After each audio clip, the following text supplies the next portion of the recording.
E aí, gente, tudo bem? Estou fazendo esse vídeo para compartilhar com vocês um pouco da minha trajetória e também responder algumas questões que me vieram à cabeça logo após o primeiro vídeo que eu comentei sobre a indecisão, né, da menina sobre terminar o curso de pedagogia ou não.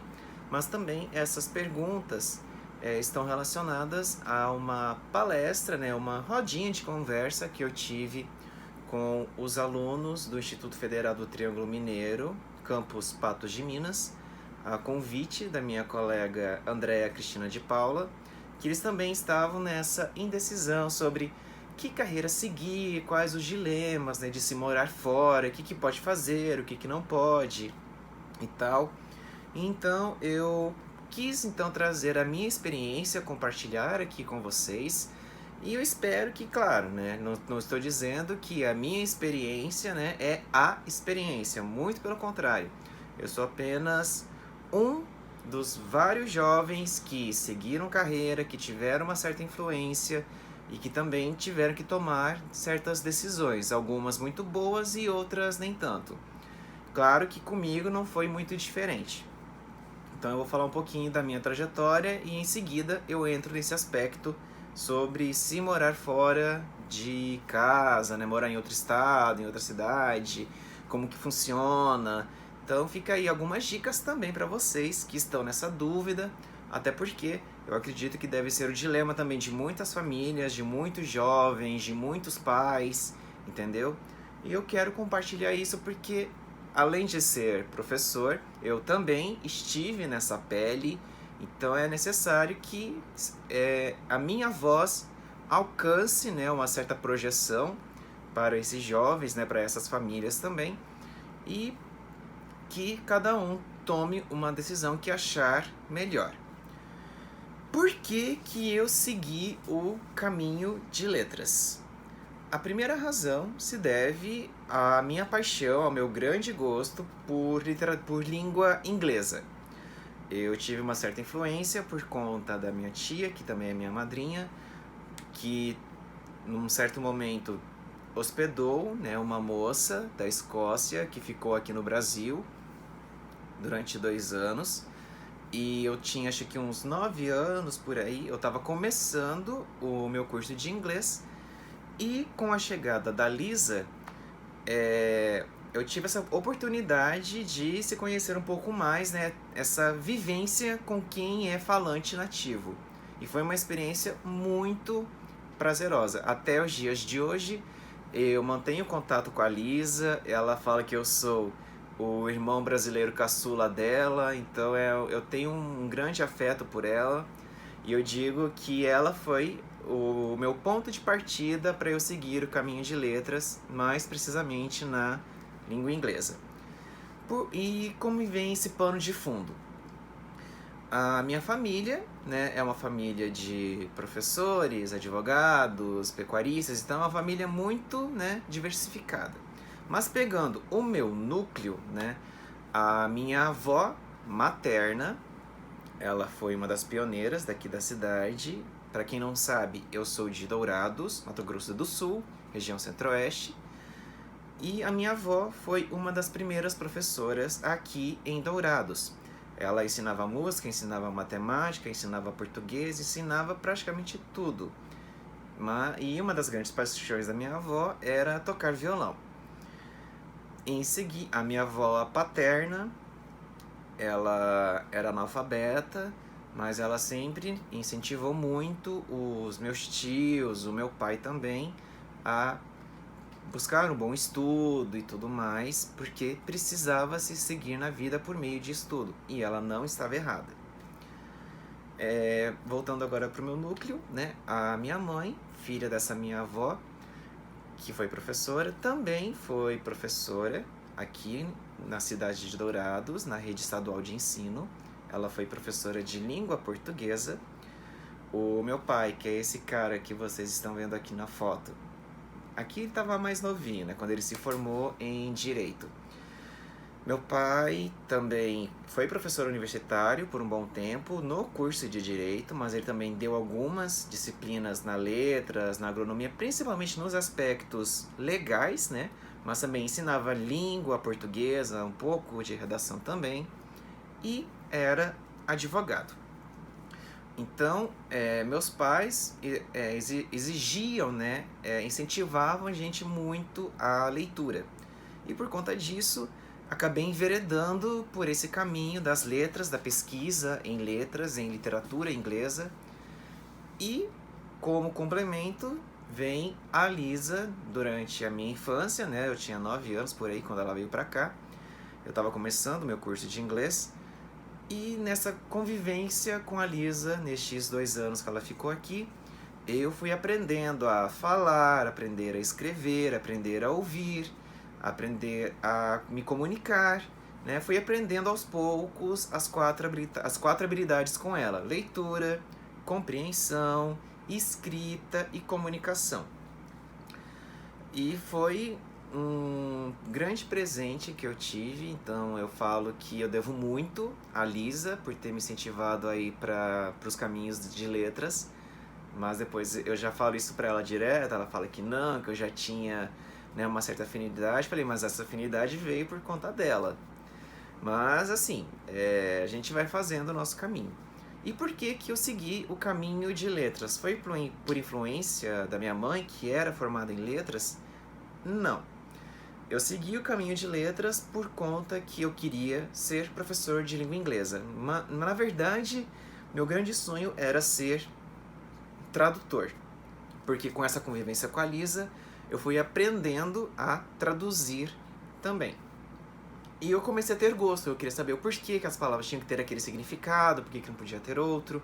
Então aquilo me chegou muita curiosidade. E o curso de tradução era o curso que me permitia ter melhor noção disso, claro, na variante linguística. Claro que tem a variante literária, que também é outro ponto que eu posso tocar mais lá na frente. E então eu coloquei na minha cabeça que eu queria fazer curso de tradutor e intérprete. Então, aqui em Dourados, na época, tinha a UFMS, que tinha esse curso, né, de bacharel, tradutor e intérprete, com 2 habilitações, português e inglês ou português e espanhol. E quando eu fui terminar meu ensino médio, eu fui prestar o vestibular, só que eu tive a tristeza de não ter o curso, porque naquele ano foi decretada a criação da UFGD, Universidade Federal da Grande Dourados. Então ela seria uma universidade local, daqui da cidade mesmo e da região também, que abrange muitos municípios ao redor. E muitos cursos, né? Alguns foram extintos, alguns foram mantidos pela UFMS, e a UFGD ficou sob a tutela da Universidade Federal de Goiás. Então todo o organograma, a grande estrutura da UFGD, tanto de curso como também, né, a sua estrutura hierárquica entre aspectos administrativos, ficou baseada no modelo da Universidade Federal de Goiás. Mas depois, com o tempo, a UFGD foi criando, né, seu próprio modelo. E, para minha tristeza, o meu curso, né, foi extinto totalmente. Então ele não voltou nem para Campo Grande e também não ficou em Dourados. Então eu acabei fazendo a licenciatura. Mas achava que também, pela licenciatura em letras, eu poderia ter uma certa noção de tradução, teoria de tradução, e não tive. Por conta que também os professores da área de língua inglesa eram focados com outras pesquisas que não a tradução. Alguns eram mais voltados para a poesia, outros eram mais voltados para a formação de professores e outros eram mais voltados para a literatura. E a tradução não entrava em nenhum dos projetos desses professores.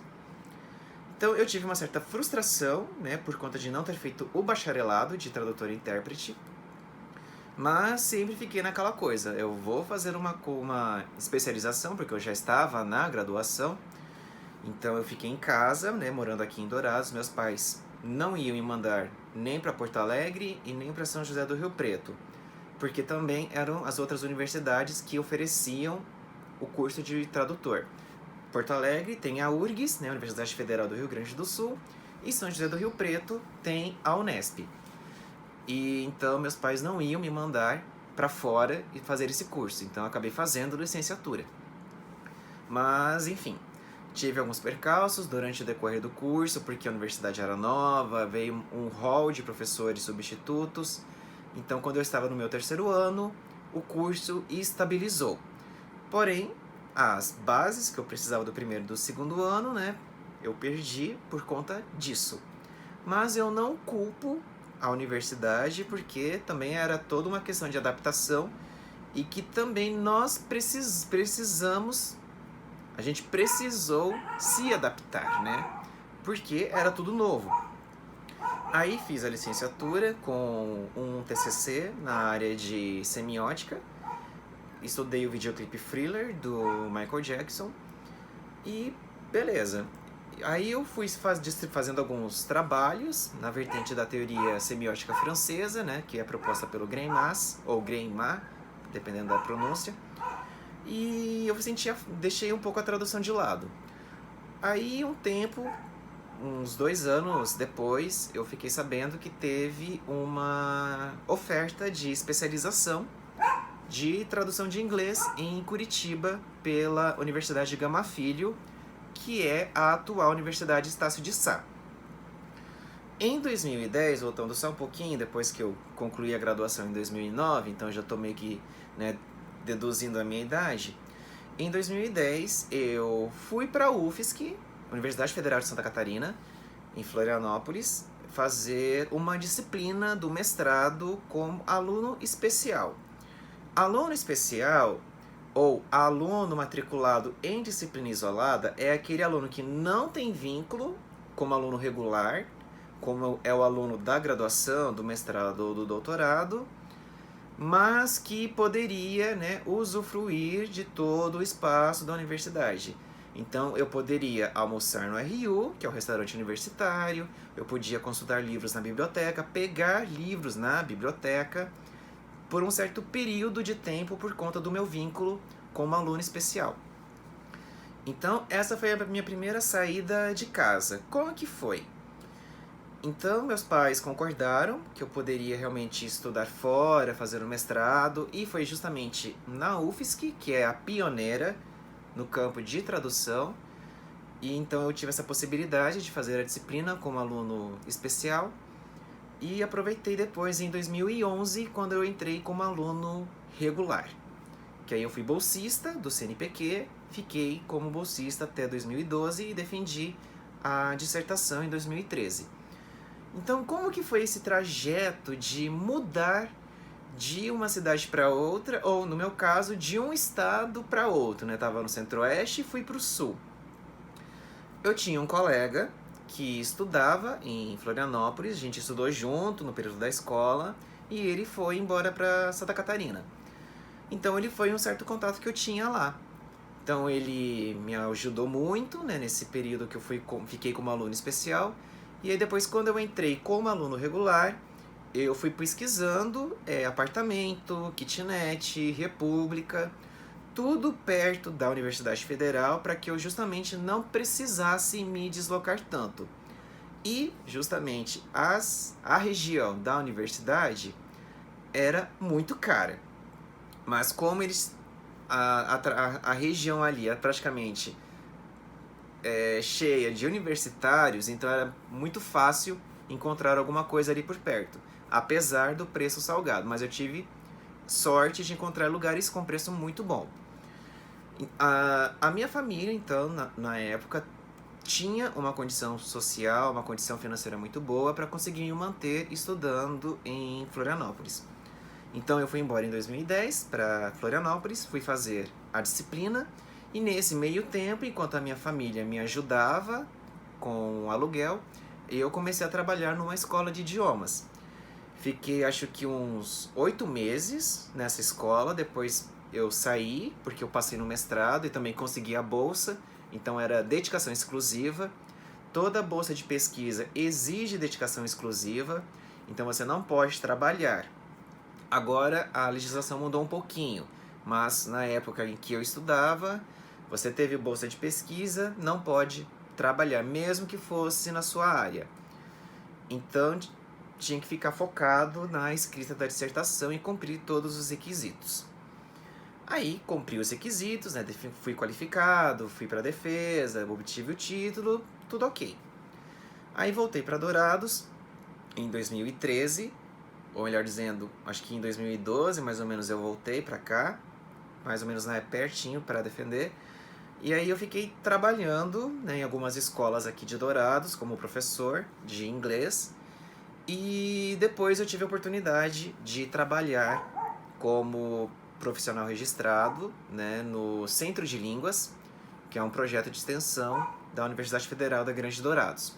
Então eu fiquei quase 2 anos ali no Centro de Línguas trabalhando, dando aula de inglês. E foi um grande aprendizado porque com o tempo eu fui aperfeiçoando também a minha didática, fui conhecendo as aulas dos colegas, fui conhecendo o material, que por sinal é muito bom, e fui me adaptando nesse período de tempo. O meu mestrado foi na área de estudos da tradução e a minha especialização em Curitiba foi em tradução de inglês. Como que surgiu Curitiba? Curitiba surgiu num dos e-mails que a Secretaria da Coordenação mandava pra gente, que a Universidade Gama Filho estava ofertando, né, o curso de especialização em algumas cidades. Você tinha a oportunidade de escolher ou a distância ou presencial. E procurando ali, né, no site da Universidade Gama Filho, a cidade mais próxima que ofertava o curso de tradução de inglês era Curitiba. E ficava em torno de 250 quilômetros, mais ou menos. Mas a vantagem é que os encontros eram sempre um fim de semana por mês, então era tranquilo, não foi puxado. Apresentei essa possibilidade para os meus pais, eles concordaram, me auxiliaram enquanto eu estava indo estava morando em Florianópolis. Então, quando chegava o dia da especialização, na sexta-feira eu ia para Curitiba de ônibus e voltava no domingo de carona com um colega que morava em Joinville. Aí de lá eu pegava um outro ônibus para Florianópolis, que é mais perto de Joinville. E foi assim nesse período de 18 meses. Porém, a especialização em si, ela aguçou ainda mais o meu gosto, né, pela tradução e tal. Aprendi muita coisa. Só que eu tive falta de teoria. Ali era coisa mais prática. Eu não desmereço, foi uma coisa boa porque eu também fui vendo qual caminho que eu queria seguir, qual área que eu queria me especializar ali. Mas à medida que eu fui fazendo as disciplinas, eu fui vendo, os professores elencavam as teorias, passavam assim, uma pincelada rápida e depois a gente ia fazer o exercício prático, que era tradução de texto técnico ou tradução de texto literário, ou dependendo, fazia uma simulação de uma interpretação de conferência. Então a gente teve essa possibilidade de trabalhar como intérprete, que foi muito legal também. Então nesse ponto, na parte prática, a especialização me ajudou muito. Quando chegou a fase final, que era a escrita da monografia, eu não tinha um tema porque eu estava interessado, né, com praticamente tudo. E como eu tinha feito um trabalho na linha da semiótica, eu lembrei que tinha a tradução intersemiótica, que foi um aspecto que foi levado em consideração por uma das professoras durante uma das disciplinas da especialização. Falei, vou trabalhar isso. Só que a formação que eu tive não me permitia muito explorar o que eu queria, porque a abordagem da tradução intersemiótica era mais voltada para a semiótica peirciana e a minha formação era greimasiana. Então, a abordagem era norte-americana, né, fenomenologia, e eu tinha semiótica textual, semiótica narrativa do Greimas. Então, às vezes não casava, mas agora eu entendo que é possível casar. Eu ainda não fiz um trabalho sobre isso, mas quem sabe, né, dependendo futuramente, dá para tentar fazer uma conciliação ali, juntando as duas teorias. Mas, continuando.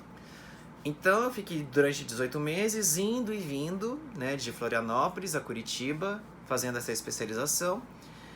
E o meu trabalho de conclusão de curso foi a minha monografia sobre tradução de humor. Por que tradução de humor? Na minha graduação, nas aulas de literatura inglesa, o meu professor, na época, ele explorava muito esses aspectos dentro do texto literário. E por que a questão da ironia, da metáfora, do trocadilho, do humor verbal? Porque era uma coisa que... E ele tinha acertado em cheio, que era uma coisa que não era muito explorada dentro da academia. Se fosse, era sempre de um certo gênero limitado, que são as tirinhas e as piadas. Então ele falou, olha, eu acho bacana você explorar isso dentro de um texto literário. E como a minha ênfase nas disciplinas de literatura sempre foi o Shakespeare, mas claro, passei por Charles Dickens, Oscar Wilde, as Irmãs Bronte, a Jane Austen, entre outros escritores ingleses, então era mais focada na literatura britânica, então eu não tive bases de literatura norte-americana, mas enfim, era uma questão da grade, e fiquei com o Shakespeare porque era o que eu tinha no momento.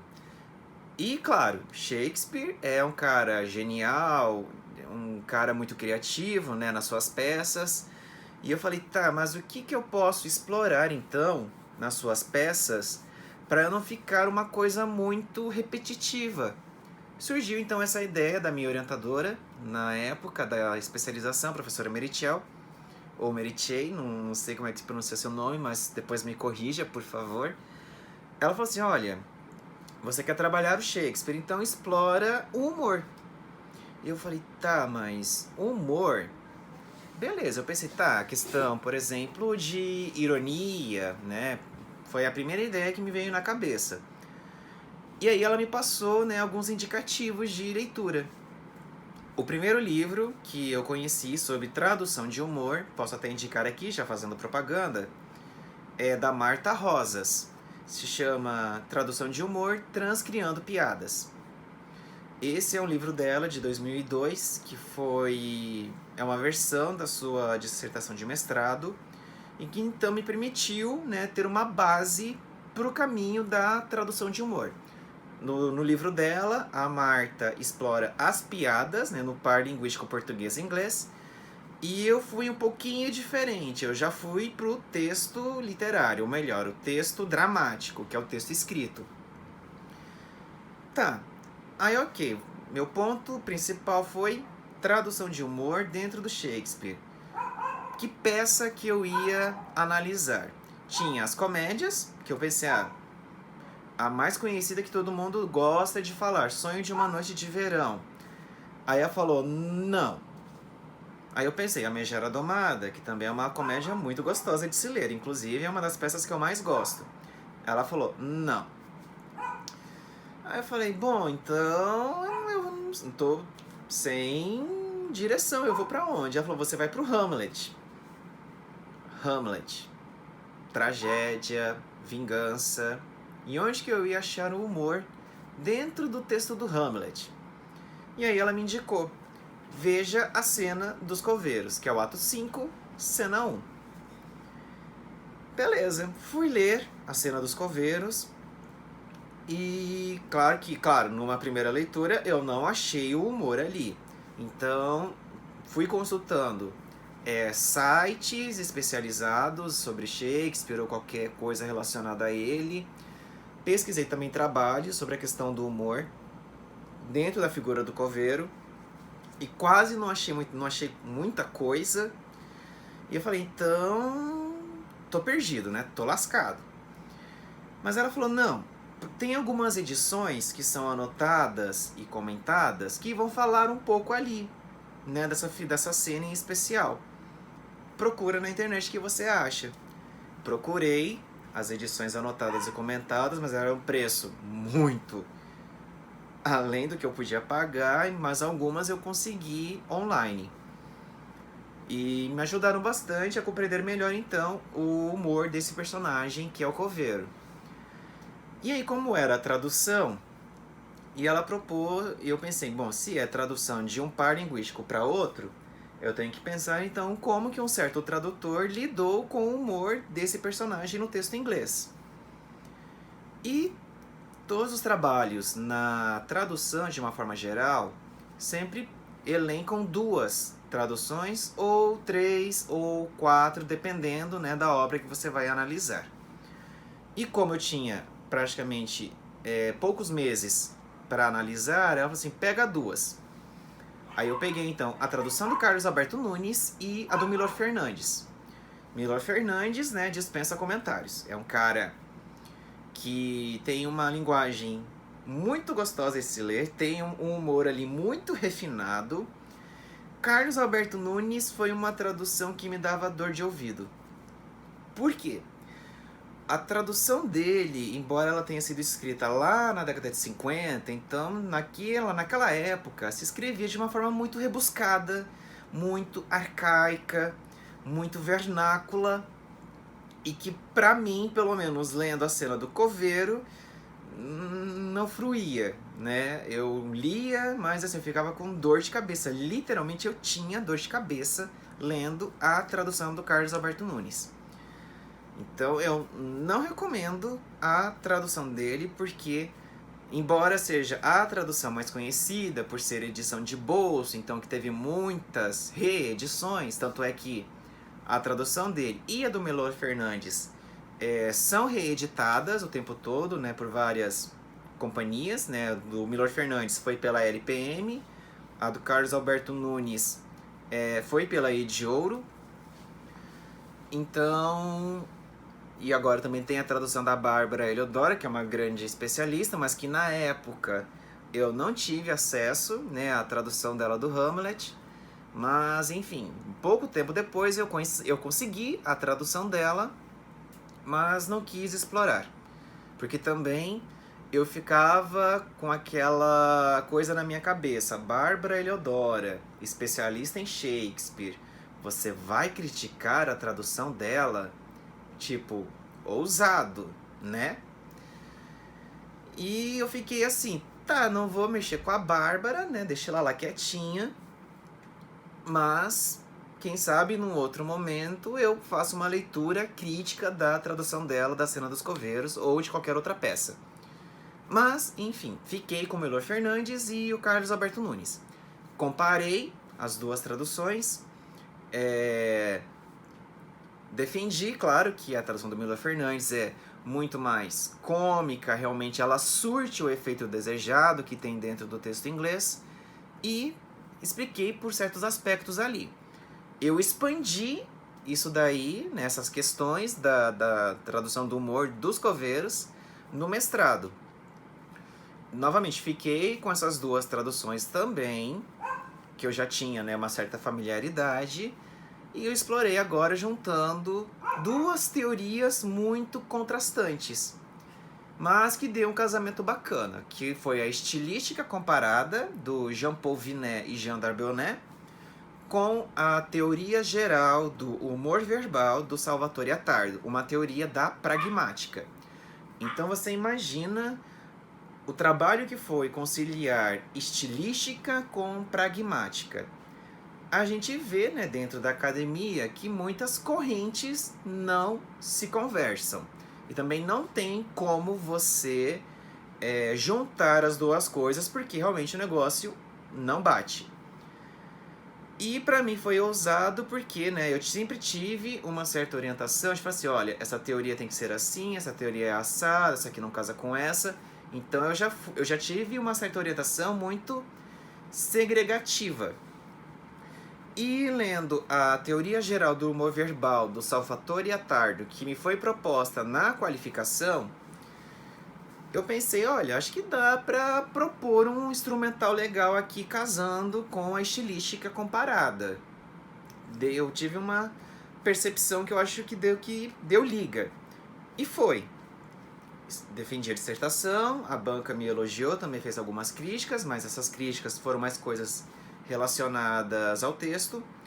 E para mim foi um trabalho muito bacana, né, justamente me desconstruir, no sentido de pensar que realmente dá para alicerçar certas teorias que são divergentes, mas à medida que você vai lendo uma e outra, você começa a ver que tem coisa que dá para juntar.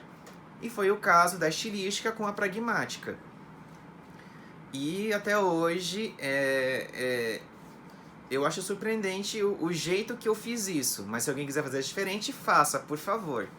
Pode até me criticar o jeito que eu fiz, que eu não vou me importar. Até porque, assim, eu propus um instrumental aplicado no texto dramático, mas é claro, isso não, o meu instrumental utilizado na dissertação não exclui os outros tipos de textos. Então vocês podem trabalhar o meu instrumental da dissertação em outros textos que não precisam ser estritamente literários ou dramáticos. E foi uma coisa bacana, que me rendeu alguns artigos, né, que depois eu fui seguindo a jornada acadêmica, que realmente quando eu era bolsista tinha uma certa exigência de participar de eventos, apresentar trabalhos, publicar artigos, capítulos de livros. Então, como eu era bolsista, a pressão era ainda maior, porque eu precisava dar esse retorno, né, para o CNPq, que era quem financiava a minha pesquisa. Consegui desenvolver alguns trabalhos, desenvolvi alguns mini cursos ali também na época. Foi bom, para mim estava satisfatório. Para quem ainda não tinha muita noção da jornada acadêmica, então aquilo para mim foi, né, muito satisfatório. E comecei a pegar gosto, né, por isso. Então eu comecei a desenvolver muitos trabalhos com o Shakespeare, com o Hamlet, com os coveiros, com o meu próprio instrumental teórico ali que eu utilizei no mestrado.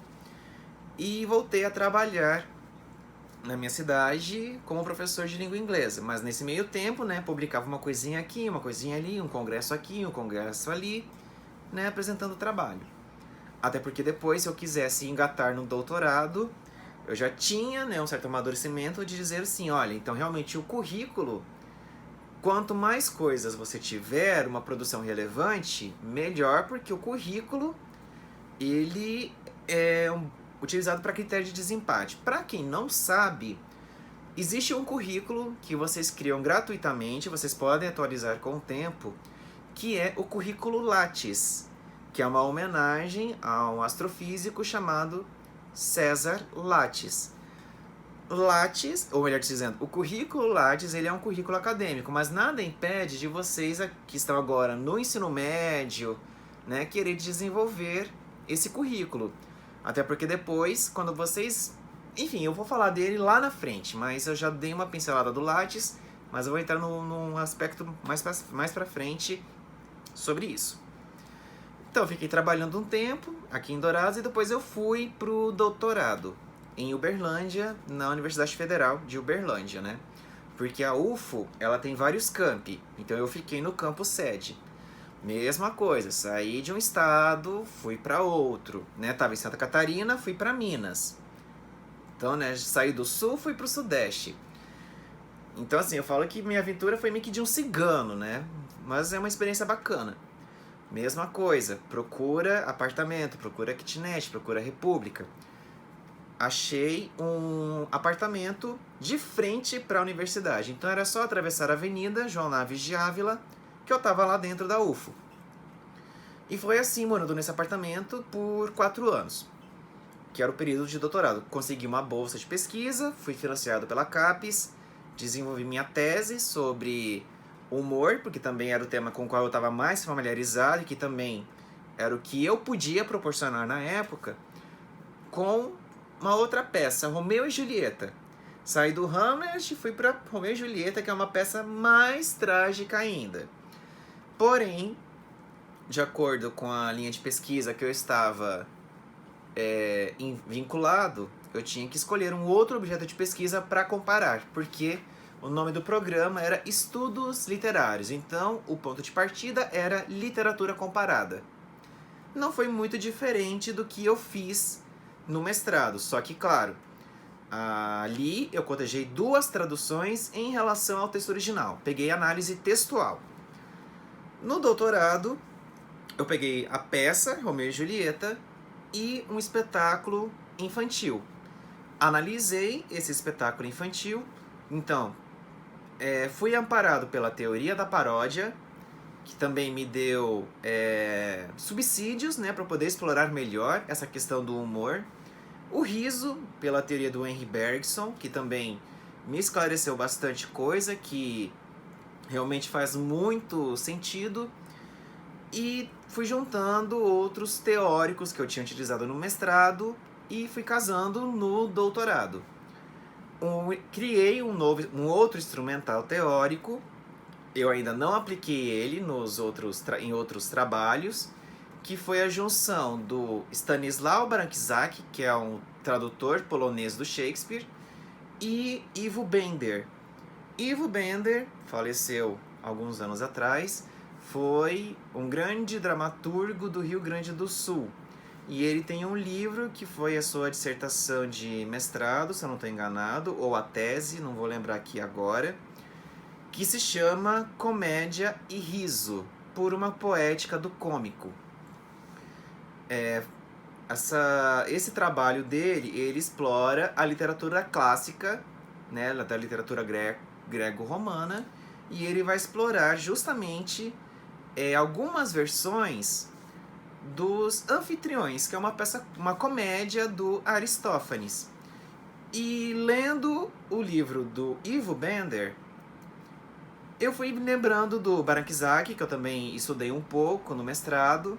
Eu falei, olha, dá pra casar com o Baranczak nesse quesito. E juntei os dois no instrumental analítico da minha tese. Foi também muito bacana. Ainda não apliquei em outros textos humorísticos. Quer dizer, pegando que eu peguei um texto infantil pra televisão, já saí então do teatro, fui pra TV. Mas mesmo assim, eu convido, né, futuros colegas a lerem o Ivo Bender. O nome do livro dele se chama Comédia e Riso, por uma poética do cômico. É bem provável que vocês encontrem esse livro dele em sebos, porque não foi reeditado, infelizmente. Merece uma nova edição, porque ele é genial. Então, ele é muito didático, não tem muitos rodeios por termos técnicos, então é tranquilo de se ler. E o Stanisław Baranczak, ele é um artigo, né? How to Translate Shakespeare's Humor, Reflections of a Polonish Translator, né? Como traduzir o humor do Shakespeare, reflexões de um tradutor polonês.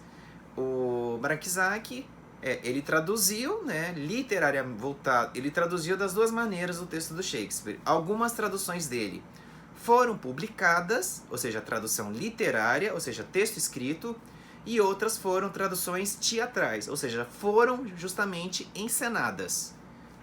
Então existe essa dicotomia entre tradução para a página e tradução para o palco, né?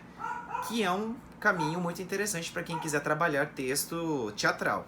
E claro que eu peguei a análise textual. E foi muito bacana. Então, essa foi a minha jornada do porquê que eu segui o caminho de letras.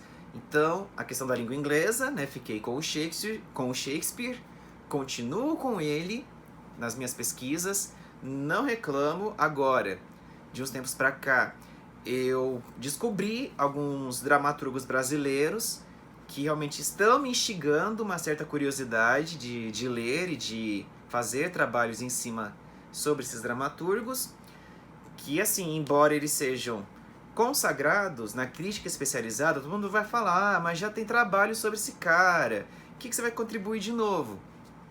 Não sei, eu vou descobrir isso na hora que eu ler o texto. O texto vai me dar indícios do que eu posso explorar ali dentro dele. Então eu descobri recentemente Nelson Rodrigues, Plínio Marcos, Martins Pena e, por fim, agora num trabalho que eu fiz, numa disciplina, embora eu já tenha doutorado, eu estou fazendo uma disciplina para somar conhecimento, e o texto que eu fui apresentar no seminário era sobre o Mário Bortolotto, que é um dramaturgo de Londrina. E o texto dele é genial. Então quem puder procurar as peças do Mário Bortolotto, fica a dica. Vocês vão adorar. E também o Mário Bortolotto me desconstruiu em muitas coisas lendo as peças dele que foram analisadas no seminário dele. Então, para quem quiser estudar Mário Bortolotto, vou te dar as dicas de algumas peças dele. Será que a gente influencia o Caetano? A Lua é Minha, Diário das Crianças de um Quarteirão e Getsemane. São as 4 peças que foram analisadas pela pesquisadora Sônia Pascolati, da Universidade Estadual de Londrina, com esses textos do Mário Bortolotto. E eu achei genial a maneira como ela aborda, né, os personagens dessas peças. E fiquei encantado com a escritura dramática do Mário Bortolotto. Tanto é que eu encomendei algumas peças dele. Então, para chegar, acho que chega semana que vem, o final do ano, mas eu quero ler. Então, é fantástico. Então, quem que procura depois, será que a gente influencia o Caetano? É a mais conhecida dele, já foi encenada. Vocês podem encontrar no YouTube algumas encenações. É bacana, vale a pena, eu recomendo. E quem sabe a gente pode fazer um trabalho junto. Fica aí a sugestão para fazer um trabalho em coletividade, né? É tudo sempre bem-vindo. E eu sempre fui, no caso, voltei para o caminho do teatro, mas não tinha nenhuma bagagem de artes cênicas. Mas não desmereço meus trabalhos que eu fiz com o Shakespeare, né, com o Hamlet e com o Romeu e Julieta, porque a minha ênfase foi análise textual, mas eu sempre ressalto nos meus trabalhos que mereceria uma atenção maior por conta da parte cênica, que é, né, o espaço que consagrou Shakespeare na literatura ocidental. Mas quem sabe futuramente, e claro, ainda tenho esse desejo de fazer o meu bacharelado de tradutor, e agora também estou interessado em fazer a graduação em artes cênicas, em teatro, para ter uma bagagem melhor, porque o texto dramático ele é muito provocativo. Então ele não é um texto que você consegue ficar amarrado só nas páginas dele. Ele demanda uma certa interferência sua, né? Uma certa intervenção ali na hora de analisar. Então, quem sabe futuramente, daqui a alguns tempos, eu faça essa graduação no teatro ou na tradução também, porque são campos que realmente eu estou me familiarizando aos poucos. Isso foi a minha trajetória. Agora, eu vou falar como foi essa questão de se morar fora, né? Morar de uma cidade para outra ou de um estado para outro. Eu já tinha mencionado anteriormente alguns aspectos e o que eu posso falar aqui agora. Como eu mencionei, eu vim de uma família com uma condição financeira muito boa que me permitiu, né, morar fora durante o mestrado e o doutorado. Claro, tive o auxílio da bolsa, que também quebrava um certo galho, mas sempre que dava aquele aperto, né, ligava para a família e pedia um help. E foi assim durante esses anos todos. Como que a gente pode lidar com essa questão de ficar longe da família, mas que também a gente não quer abrir mão dos estudos? É uma questão muito delicada, porque tem todo um contexto complexo do ser humano que gera um certo impacto, às vezes negativo, às vezes positivo. Vou tentar fazer um panorama geral. Eu estou acostumado a conhecer pessoas e conviver com algumas delas cujos pais, né, cuja família também, de certa maneira, não tiveram acesso ao estudo. Ou se estudaram, pararam até uma certa série, a um certo período escolar. Não concluíram, então, não chegando ao final do ensino médio, ou que na época se chamava ginásio, né? Que também era outra nomenclatura da época. Então, o que acontecia no contexto dessas famílias? Tinham 2 opções: ou eles iam estudar nas escolas públicas, ou nos seminários, ou nos conventos, pensando nas mulheres, ou iam trabalhar na cidade, na área rural, e ficava por isso mesmo. E os filhos, né, que foram nascendo, auxiliavam, né, no trabalho de casa e, quando podiam, algum saía para estudar fora. Ou realmente estudar e terminar pelo menos o ensino escolar, a educação básica. A maioria das pessoas ficam assim, mas tem que fazer um curso de medicina, tem que fazer um curso de direito, tem que fazer agronomia, porque são profissões sinônimas de reconhecimento financeiro, reconhecimento profissional e de status. Porém, tem que se entender que é assim, no caso dos pais, eles têm que entender que a geração deles já foi, e agora é a geração dos filhos, dos netos, dos sobrinhos, que vão continuar o legado da sua família. E não adianta tentar impor, de certa maneira, como que era o seu tempo, porque os tempos mudaram, a sociedade avançou de certa maneira. Começamos a ter um certo senso crítico, né, por conta das escolas. Surgiram mais universidades, tanto públicas quanto particulares. Então as pessoas foram se aperfeiçoando com o decorrer do tempo. E algumas pessoas pararam no tempo e não progrediram. Ou por falta de acesso à informação, ou porque também não achava necessário. Então mantinha-se uma certa tradição muito conservadora e pregava isso dentro do ambiente familiar. E está errado. Por quê? São choque de gerações completamente diferentes, modos de pensar muito diferentes. Contudo, é necessário que haja um certo diálogo entre essas gerações para mostrar que, assim, no caso, eu tenho amigos, né, colegas cujos pais não frequentaram a universidade ou não terminaram os estudos regulares, né, da educação básica. O que eu posso dizer assim de antemão é: vocês podem e devem retomar os seus estudos. Existem muitas possibilidades, né? Tem educação continuada, tem educação de jovens em adultos, né, o famoso supletivo. Tem as universidades que tem agora a UNAT, que é a Universidade Aberta da Terceira Idade, não desmerecendo quem já é idoso, mas é uma possibilidade também de se retomar os estudos. Então, essa geração, que são as dos nossos pais, eles podem ter acesso à informação de uma certa maneira e podem retomar a vida escolar. Para eles não vai ser tempo perdido.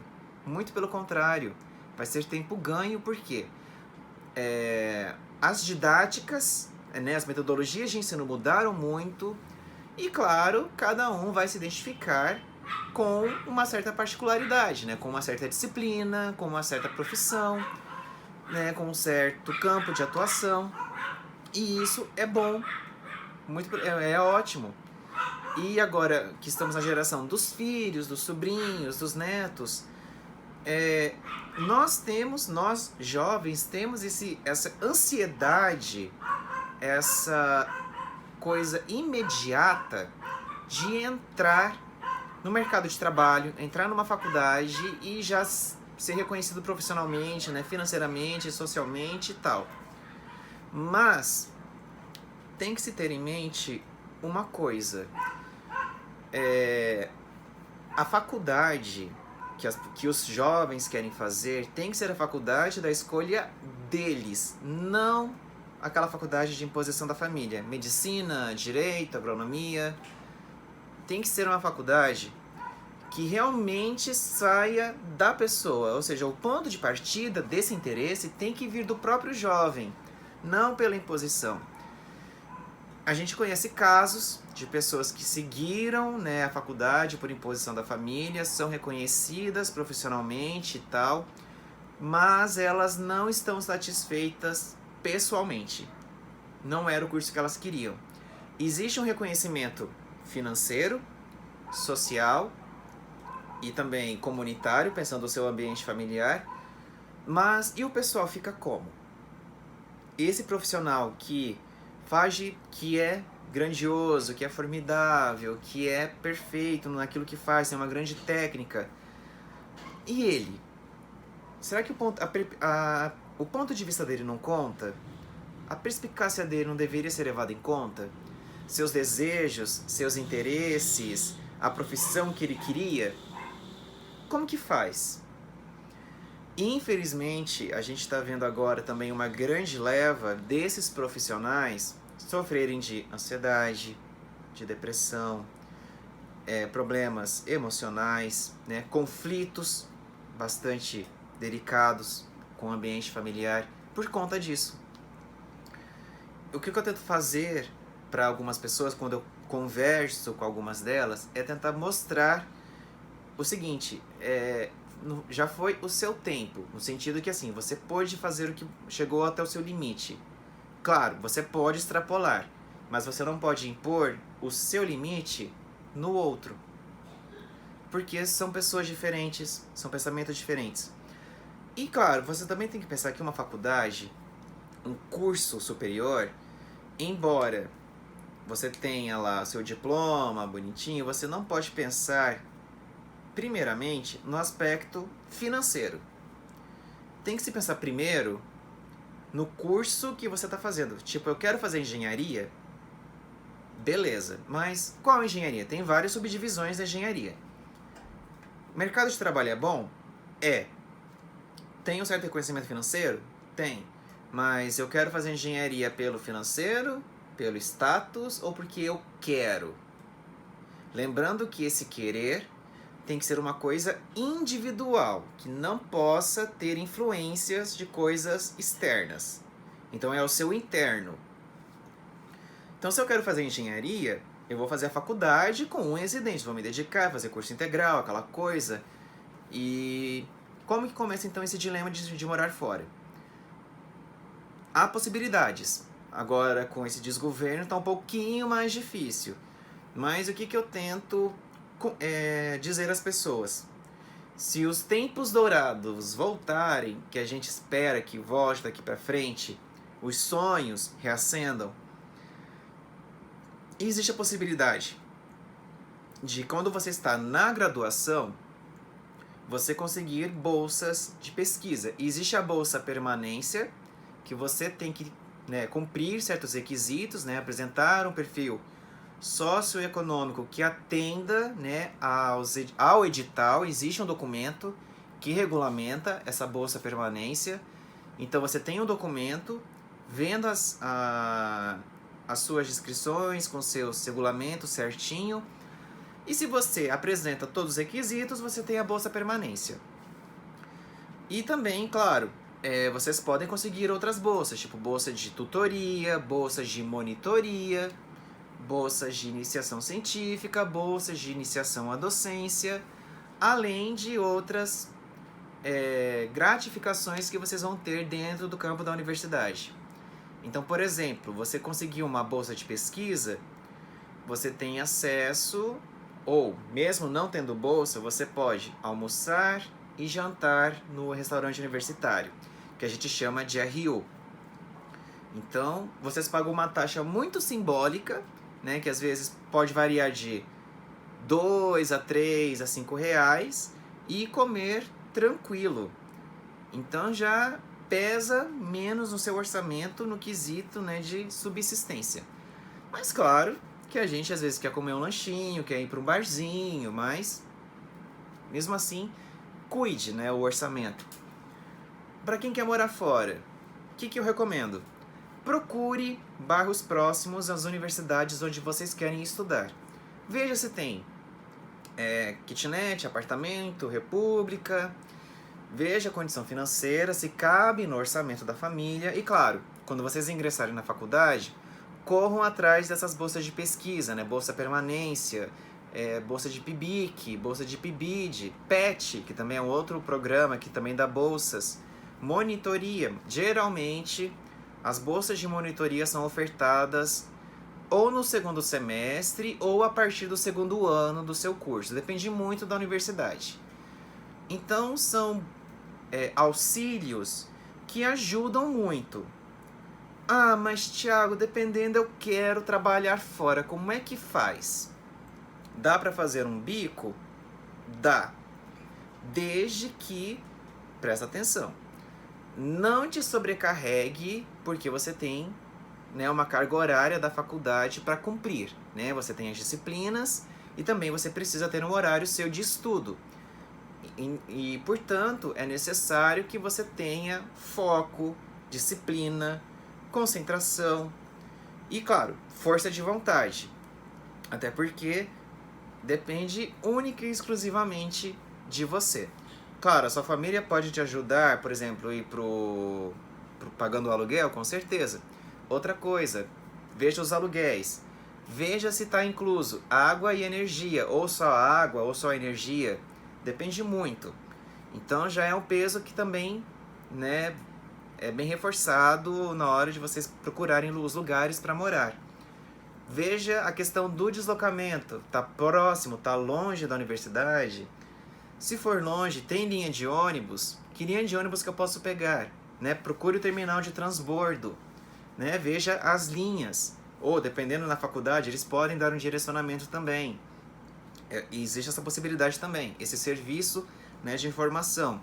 Então, gente, tá tudo muito fácil e, como falei, basta única e exclusivamente de você. Desde que o seu curso não seja um status, não seja uma imposição. Tem que ser paixão, tem que ser desejo, tem que ser gosto.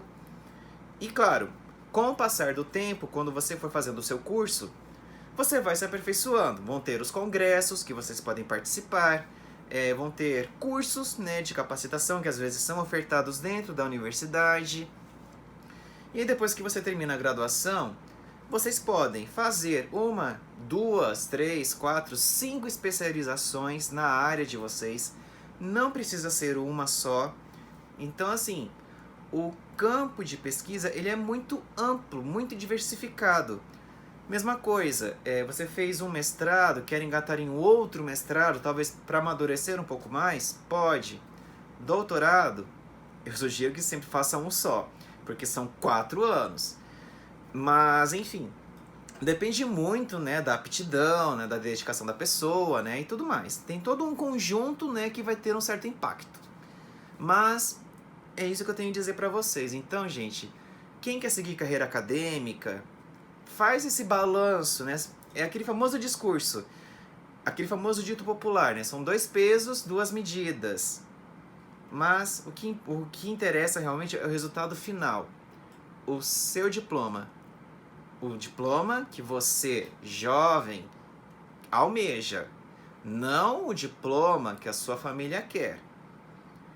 Depois vocês leiam, ou melhor, vocês assistam o outro vídeo que eu falei com o caso da menina sobre o curso de pedagogia, que vocês vão entender melhor. Mas simplificando, vou dizer o seguinte: se você faz uma faculdade por imposição e você não se identifica com o curso, eu vou dizer o seguinte: pega o diploma, termina na força do ódio, né, de certa maneira, na força do esforço também, de uma certa maneira. Pega o diploma, pega lá o canudinho, dá para sua família. Tá aqui seu diploma. Agora eu vou pegar o meu diploma. Então eu quero fazer a minha faculdade. Com isso, dependendo da possibilidade, vocês podem aproveitar as disciplinas do curso que você fez primeiro. Então você já diminui uma certa quantidade de tempo para se formar. Porém, depende de todo um pré-requisito, né, da universidade. Existem protocolos, né, a serem seguidos. E é isso, gente. Essas foram as dicas que eu posso passar aqui para vocês no momento. Eu espero que tenham gostado. Eu espero ter conseguido esclarecer algumas coisas para vocês. E é isso. Sejam felizes, sejam profissionais, sejam apaixonados pelo seu curso e vida que segue. Valeu, um abração para vocês.